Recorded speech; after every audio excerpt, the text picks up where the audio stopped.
ચૂંટણી આયોગ જ્યારથી ચૂંટણીની ઘોષણા કરે જે દિવસ જ્યારે વોટનું કાઉન્ટિંગ થઈ જાય અને ફાઇનલ રિઝલ્ટ આવે ત્યાં સુધી આચારસંહિતા લાગુ રહે અમલમાં. અને એકચ્યુઅલી આખું પ્રશાસન છે ને એ ચૂંટણી આયોગના હાથમાં વયું. આ 2.5-3 મહિનાનો જે સમય હોય ને એ સમય દરમિયાન ઇલેક્શન કમિશન બહુ પાવરફુલ હોય.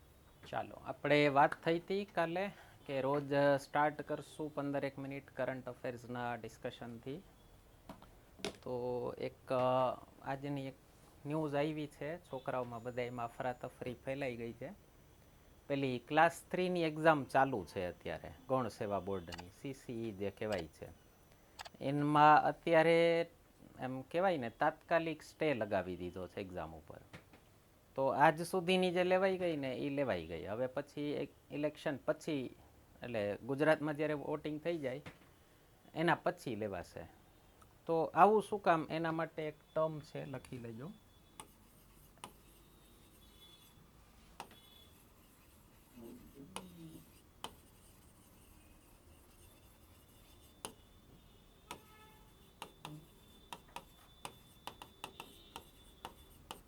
કહેવાય છે મોડલ કોડ ઓફ કન્ડક્ટ, ગુજરાતીમાં આચાર સંહિતા.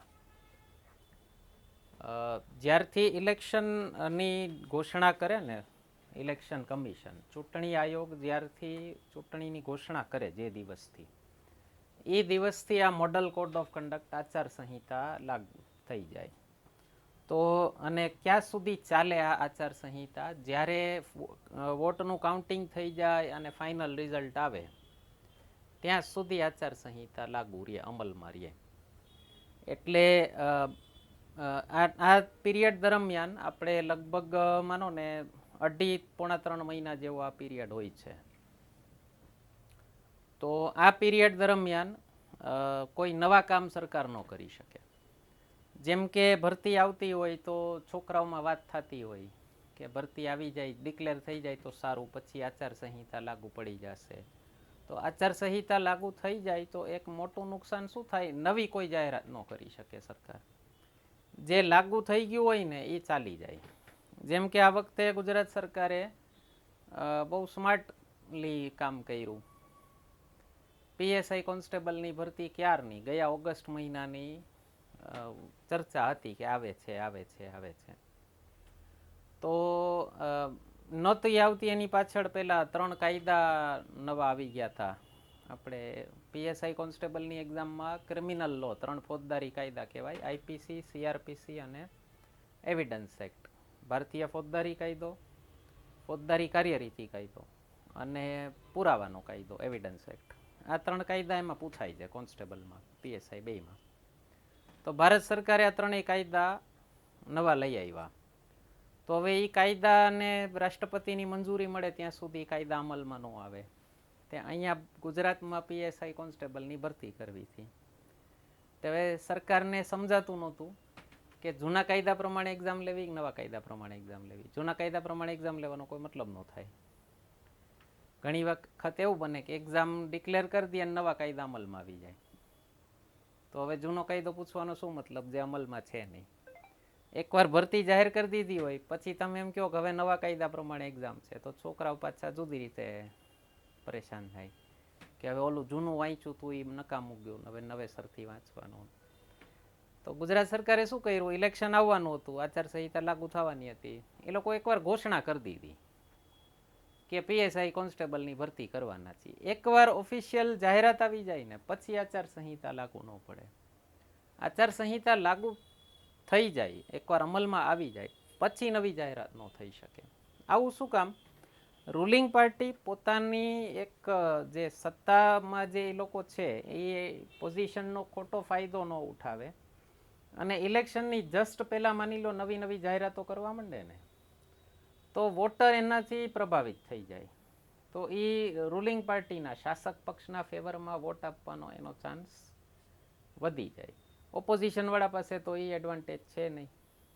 ઓકે, એ લોકોને તો રૂલિંગ પાર્ટી નીતિ ઘડે એ પ્રમાણે ચાલવું પડે. તો બધી પાર્ટીને એક કહેવાય ને લેવલ પ્લેઇંગ ફિલ્ડ મળે. લેવલ પ્લેઇંગ ફિલ્ડ એટલે બધા સમાન સ્તરથી ચૂંટણી લડે.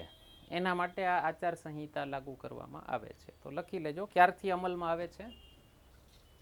ચૂંટણીની ઘોષણાથી, from the declaration of election, મત ગણતરી થાય ત્યાં સુધી, એટલે અંતિમ પરિણામ આવે ત્યાં સુધી, till counting of votes is finished, મત ગણતરી પૂર્ણ થાય ત્યાં સુધી, એટલે જ્યારે છેલ્લું પરિણામ આવી જાય ને ત્યાં સુધી આ આચારસંહિતા અમલમાં રહે. શું થાય આનાથી, આચારસંહિતાથી? લખી લેજો. શાસક પક્ષ, રૂલિંગ પાર્ટી, કોઈ નવી યોજના અથવા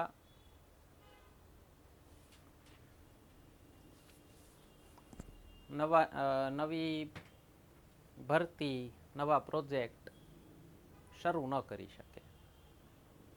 okay, ruling party can not declare new policy, new project. Okay, કાંઈ પણ એવું ન કરી શકે જેનાથી મતદાર પ્રભાવિત થાય, વોટર ઇન્ફ્લુઅન્સ થાય. ઓકે, બીજું શું હોય, રૂલિંગ પાર્ટી ઉપર એક બીજી લિમિટેશન આવી જાય, પ્રતિબંધ લાગી જાય કે એ સરકારી મશીનરીનો ઉપયોગ ઇલેક્શન માટે ન કરી શકે.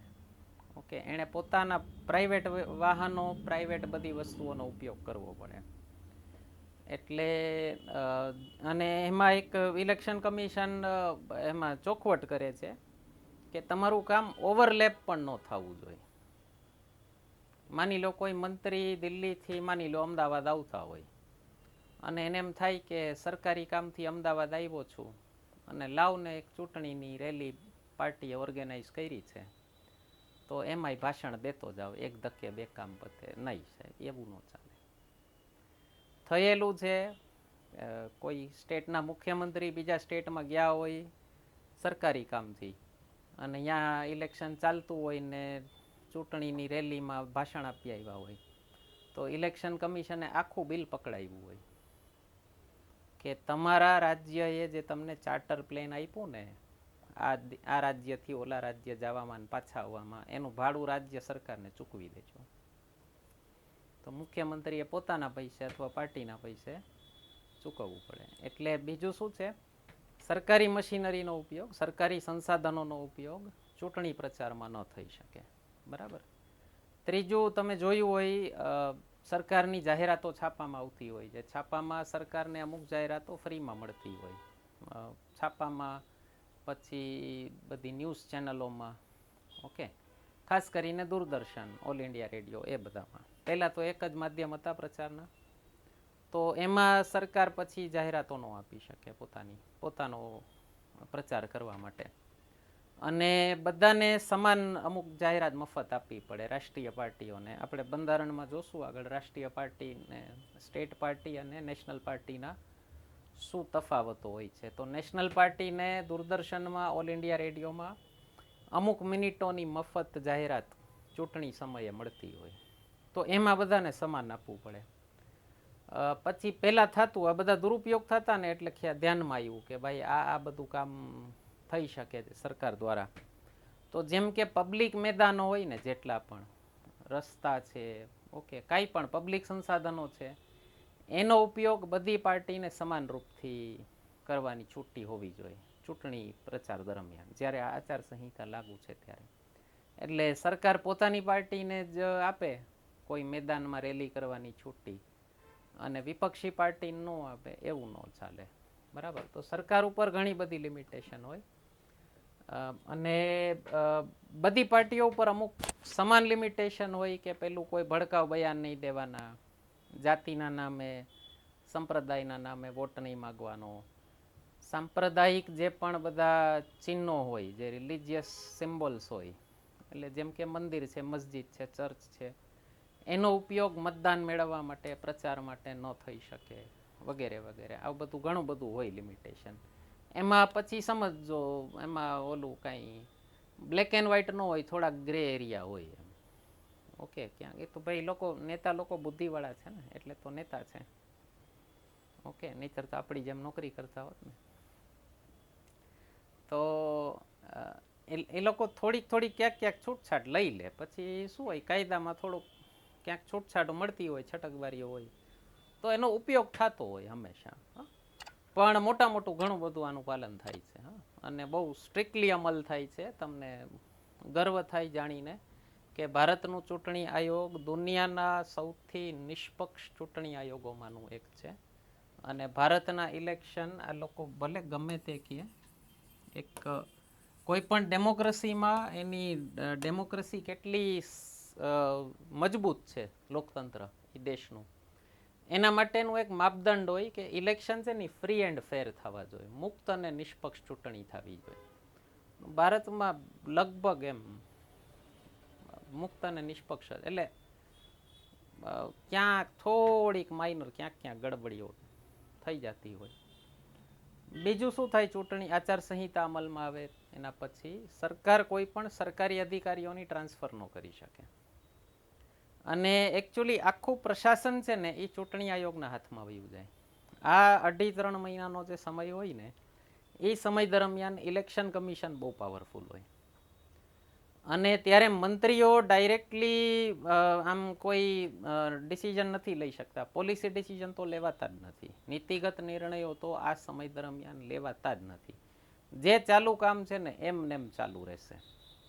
ઓકે, તમે હમણાં કદાચ જોયું હોય તો મોદીજીએ 2-3 ભાષણોમાં કીધું. એકવાર રિઝર્વ બેંકને કીધું, એકવાર બધા આઈએએસ ઓફિસરોને કીધું કે તમે એવું ન સમજતા કે 100 દિવસનું વેકેશન મળ્યું છે. મેં તમારા માટે 100 દિવસનો પ્લાન નક્કી રાખ્યો છે કે આ ચૂંટણી પતે એટલે પછી સીધું આ કામ હું બધું માગવાનો છું, એટલે તમે રજા ઉપર ન વયા જતા. ગવર્મેન્ટ મશીનરી હાવ નિરાતમાં આવી જતી. આમાં આચારસંહિતા લાગુ પડે ને કંઈ કરવાનું નથી, મોજ કરો. ઓકે, તો તમે ધ્યાન દેજો, ઇલેક્શન આવવાનું હોય ને, સ્ટેટનું ઇલેક્શન આવવાનું હોય કે લોકસભાનું ઇલેક્શન આવવાનું હોય, એની જસ્ટ પહેલાં સરકાર છે ને પોતાની ફેવરના જે અધિકારીઓ હોય ને એની બદલી કરતી હોય. અને ઉપરના લેવલના અધિકારીઓની બહુ બદલી થશે, ક્લાસ 1-2 ઓફિસરની. તમે છાપામાં વાંચશો, એક કારે 10 કલેક્ટર ને સુપરિન્ટેન્ડન્ટ ને કમિશનર ને આમ 3-4 કમિશનર બદલી ગયા. અને ઓકે, 10 કલેક્ટરની બદલી થઈ ગઈ ને પોલીસ ઇન્સ્પેક્ટરની બદલી થઈ ગઈ ઇલેક્શન પહેલાં. ને એવું બધું તમે બહુ વાંચશો. જે આપણી પાર્ટીના ફેવરના હોય ને એને પહેલાં બદલી કરી રાખે. એટલે પછી હું આચારસંહિતામાં કાંઈ ન થાય. આ વખતે ગજબ રેકોર્ડ થઈ ગયો ગુજરાતમાં. ચૂંટણી પંચે આચારસંહિતામાં ચૂંટણી પંચે બદલી કરી. ઓકે, તો આ સમય દરમિયાન ઇલેક્શન કમિશન બહુ પાવરફુલ બોડી થઈ જાય. ઓકે, આખી મશીનરી એની અંદર હોય.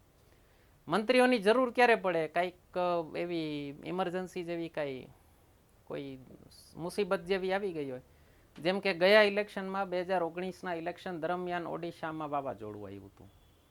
તો મોદીજી પોતે ગયા હતા વિઝિટ કરવા, દિલ્હી જઈ અને બધો બ્યોરા લીધો હતો કે ભાઈ શું કામકાજ ચાલે છે. કારણ કે ગાઈડ કરવાનું કામ મંત્રીનું છે. ઓકે, બરાબર કામ થાય છે કે નહીં જોવાનું કામ મંત્રીનું. કામ ભલે આઈએએસ ઓફિસર જ કરતા હશે, તમારા જે સરકારી મશીનરી હશે એ જ કરતી હશે. મંત્રીનું કામ છે કે બરાબર થયું છે કે નહીં જોવાનું. બરાબર.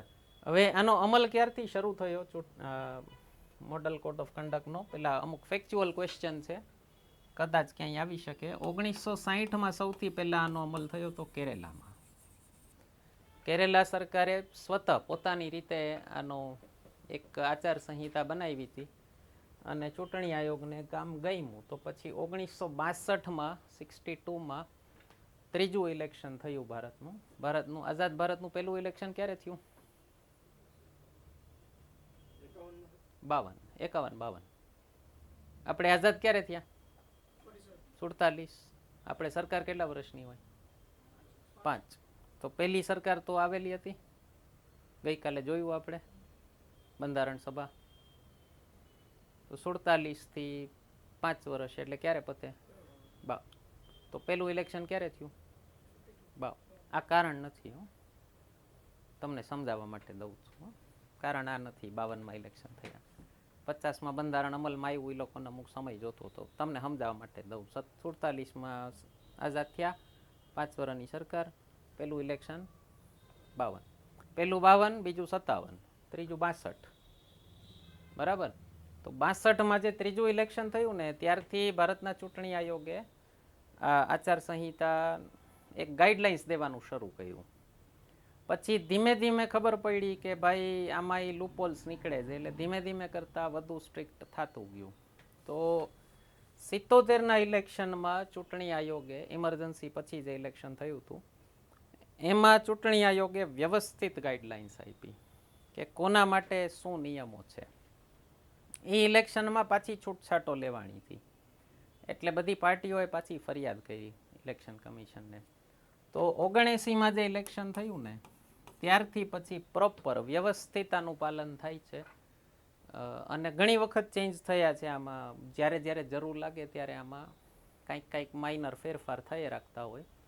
બીજો એક પ્રતિબંધ શું લાગે આચારસંહિતા દરમિયાન, એક કહેવાય છે ઇલેક્શન સાયલન્સ. ઓકે, ગુજરાતી આનું કરવું હોય તો ચૂંટણી મૌન, આવું થાય. ઓકે, હમણાંથી આ લોકો જરાક પાતળા ખોદીને પ્રશ્નો પૂછવા માંડ્યા છે, તો કદાચ ઇલેક્શન સાયલન્સનો મતલબ નીચેનામાંથી કયો થાય. આપણે ગુજરાતમાં વોટિંગ ક્યારે છે? 7 મે, બરાબર. વોટિંગ સાંજના 5 વાગે પૂરું થાય. તો 7 મેની સાંજના 5 વાગ્યાથી 48 કલાક પહેલા, એટલે 5 મેની સાંજના 5 વાગે બધી પાર્ટીઓનો પ્રચાર પ્રસાર બધો ખતમ થઈ જવો જોઈએ. વોટિંગ ખતમ થવાનું છે ને એની 48 કલાક પહેલા, એને આ પીરિયડને કહેવાય ઇલેક્શન સાયલન્સ. એટલે ત્યારે પછી પાર્ટીઓ રેલી ન કરી શકે, ભાષણ ન આપી શકે, અને વોટ કરવા જાય ને કેન્ડિડેટ ત્યારે મનાઈ હોય કે તમારું ઓલો ચૂંટણી ચિહ્ન હોય એ કાંઈ લઈને ટોપીમાં કે ખેસમાં કે ક્યાંય પણ એમ હાથમાં કે ઓકે ઝાડુવાળું લઈને પહોંચી જાઓ. તો મતલબ કાંઈ એવું કાંઈ નહીં કરવાનું. એ કાંઈ એટલે ઉલ્લંઘન થતા જ હોય છે આના માઇનર, પછી જરાક ઠપકો આપી દે. ઓકે, ઇલેક્શન ટાઈમે મીડિયા બધી જગ્યાએ જાગૃત હોય, એટલે જે તે નેતા ઉપર પબ્લિક પ્રેશર સારું એવું થઈ જાય. તો મનાઈ હોય ટૂંકમાં કે જ્યારે વોટિંગ ચાલુ હોય, મતલબ જ્યારે સાંજના 5 વાગી જાય ને વોટિંગના એક દી પહેલાં, મતદાનના એક દિવસ પહેલાં સાંજનો ટાઈમ થઈ જાય ને જ્યારે, બસ એના પછી પબ્લિક રેલી નહીં કરવાની. વ્યક્તિગત જઈ અને માગી શકે મત, ઘરે ઘરે જઈ અને વોટ માગી શકે, વ્યક્તિગત ફોન કરીને વોટ માગી શકો, વ્યક્તિગત પ્રચારની છૂટ હોય. ઓલું માસ કમ્યુનિકેશન નહીં વાપરવાનું. ઓકે, તો આટલા મહિનાના નિયમો હોય છે, બરાબર. હા, આને કોઈ કાયદાકીય પેલું છે નહીં પ્રતિબંધ, કે કોઈ આચારસંહિતાનું ઉલ્લંઘન કર્યું તો શું. મોસ્ટલી ગાઈડલાઇન્સ સ્વરૂપે જ છે. ઓકે, આપણા ચૂંટણી પંચ પાસે એવા કોઈ પાવર્સ નથી કે કોઈની ઉમેદવારી રદ કરી શકે અથવા કંઈ જેલ કરી શકે. હા, એટલું કરી શકે, કોઈએ માની લો આમાંનું કાંઈ ઉલ્લંઘન કર્યું હોય તો એને 2 દિવસ પ્રચાર ન કરવાની સજા આપે, કે હમણાં 2 દી ક્યાંય જાતા નહીં, તમે બેઠા રહેજો. તો ઓલા કેન્ડિડેટ માટે, નેતા માટે, પોલિટિશિયન માટે બહુ મોટી સજા કહેવાય, જેલ બરાબર સજા કહેવાય. એને ચૂંટણી ટાઈમ એને કહેવાનું પ્રચાર નથી કરવાનો, બેઠા રહેજો ઘરે, બરાબર. પણ મીડિયાની નજર સારી એવી હોય છે, પબ્લિક પ્રેશર સારું એવું હોય છે, એટલે અમલ આનો સારો એવો થઈ જાય છે. કાયદાકીય અમલ કરાવવાનો સંભવ નથી. ઓકે, ગાઈડલાઇન્સ જ હોય છે. બોલો, બીજ કાંઈ સવાલ હોય આને લગતા તો. ઓકે, તો એટલા માટે તમારી પરીક્ષા જે લેવાની ચાલુ હતી ને, તો ચૂંટણી આયોગે ચાલુ પરીક્ષા અત્યારે સ્થગિત કરાવી દીધી છે. Model code of conduct. એ લોકોને ક્યાંક એવું લાગ્યું હશે કે આચારસંહિતાનું ક્યાંક વધુ સારું પાલન થાય જો અત્યારે એક્ઝામ ન હોય તો, બરાબર. તો રાહ જોઈએ ઇલેક્શન પતે પછી બાકીના જે વિદ્યાર્થીઓ છે એ લોકોની ડેટ આવશે. તમારી નથી ને આમાં? તમારી ઇલેક્શન પછી છે ને? ટાઈમ ઓછો મળ્યો નહીં? ઓલા લોકોને જાજો ટાઈમ મળી જશે. વળી છોકરાઓ બિચારા પાછા રોશે. કોઈ છોકરાઓને ક્યાંય પહોંચાતું નથી. ઓકે, વહેલી લેવાય તો વાંધો, મોડી લેવાય તો વાંધો, ન લેવાય તો વાંધો. ઓકે, હમણાં જીપીએસસીમાં તો ખતરનાક કરી છોકરા. હવે માર્ક ઓછા આપ્યા જીપીએસસીએ, હાઈકોર્ટમાં ગયા. એટલે મારું પેપર કેમ ચેક કરવાનું હોય હું નક્કી કરું. એમ જ થયું ને. ટોપર લોકોને ફેલ કર્યા. ભાઈ હોઈ શકે યાર, ટોપર ફેલ થઈ શકે. ઓકે, છતાંય જોઈ હાઈકોર્ટમાં કેસ પેન્ડિંગ છે તો હું કોઈ બોલવાવાળો થતો નથી. પણ એક હાઈકોર્ટ કલ્ચર એ ખતમ કરવાની જરૂર છે વિદ્યાર્થીઓમાં. તમારી જ ભરતી લાંબી લાંબી ખેંચાઈ જાય. ઓકે, મારો સ્ટુડન્ટ બિચારો પાસ થયેલો રાહ જોવે છે જોઈનિંગની. સર હવે હાઈકોર્ટમાંથી ચુકાદો આવે તો અમે જઈએ ટ્રેનિંગમાં. ઓકે, નુકસાન તો સાહેબ તમારું જ થાય ને. ઓકે, અને એક ઓલી જીપીએસસી માંડ આમ ઓલી આમ કહેવાય ને મહાઆળસુ બોડીમાંથી મહાદાંડ બોડીમાંથી બહુ સારી એફિશિયન્ટ બોડી થઈ ગઈ છે. તો હવે પાછું કલ્ચર શું કામ બગાડવું જોઈએ એનું? ઓકે, કોઈ પ્રશ્નો હોય કમેન્ટ સેક્શનમાં પૂછી લેજો. ચેનલ સબસ્ક્રાઈબ ન કરી હોય તો કરી લેજો. મિત્રો સાથે શેર કરવાનું ભૂલતા નહીં. અને આપણી એક બંધારણ લેક્ચર સિરીઝ આવી ગઈ છે. 11 લેક્ચર્સ યુટ્યુબ ઉપર ફ્રીમાં મૂકી દીધા છે. ખાસ જોઈ લેજો ન જોયા હોય તો. અને વૈદિક મેથ્સની લેક્ચર સિરીઝ મારા ફાધરની આવી ગઈ છે, એ પણ ન જોઈ હોય તો જોઈ લેજો. બંનેના કોર્सेस આપણા એપ્લિકેશન ઉપર આવી ગયા છે. સ્ટાર્ટિંગમાં ખૂબ ઓછી ફીસ છે.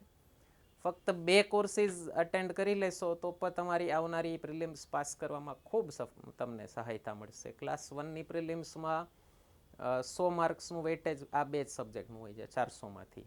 અને એમાંથી 85 જેવા માર્ક્સ આરામથી આવી શકે. આપણા 2 કોર્सेस કરી લેશો તો 80-85 જેવા માર્ક્સ આવી શકે. અને પીએસઆઈ કોન્સ્ટેબલમાં પણ આનું વેટેજ સારું એવું થઈ ગયું છે. પીએસઆઈમાં મેથ્સના 100 માર્ક થઈ ગયા છે, બંધારણના 30 છે. તો એમાં પણ સારો એવો ફાયદો થઈ જશે તમને. 300માંથી 130 એટલે લગભગ 43% જેવું વેટેજ થઈ ગયું. અને બહુ સ્કોરિંગ સબ્જેક્ટ હોય છે. આપણો કોર્સ કરી લેશો તો માર્ક્સ મેળવવા બહુ સહેલા થઈ જશે. તો પરચેઝ કરી લેજો કોર્સ. સ્ટાર્ટિંગમાં ખૂબ ઓછી ફીસ રાખી છે. કોઈ ક્વેશ્ચન હોય કમેન્ટ સેક્શનમાં પૂછજો અમને.